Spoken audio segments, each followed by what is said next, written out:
டேய் காலங்காலத்துக்கு உனக்கு ஒரு கல்யாண காட்சி எல்லாம் பண்ண வேணாமா? ஏன்டா வேலை வெட்டிக்கு போகாம பெத்தவங்களுக்கு இப்படி பாரமாகற?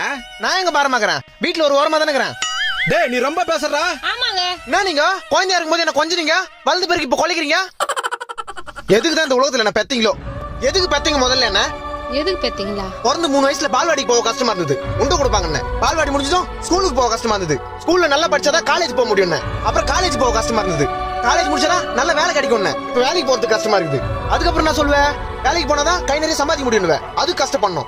அப்புறம் கல்யாணம் பண்ணணும், கல்யாணம் பண்ணி குழந்தை பெத்துக்கிறதுக்கு கஷ்டம் இல்லையா கூட குழந்தைய வளர்க்கறதுக்கு கஷ்டப்படணும். வீடு கட்டணும், கார் வாங்கணும், பிறந்த குழந்தைய படிக்க வைக்கணும், அதை வளர்க்கணும், அது கஷ்டப்படணும். வாழ்க்கை ஃபுல்லா கஷ்டப்பட்டு கஷ்டப்பட்டு கஷ்டப்பட்டு கஷ்டப்பட்டு செத்துடணும். அது எது கஷ்டப்படணும்? செத்துறேன். நான் பின்னாடி வந்துக்கிறீங்க. செத்துறேன்னா செத்துருவாங்களா? சாவறது எவ்வளவு கஷ்டம் தெரியுமா?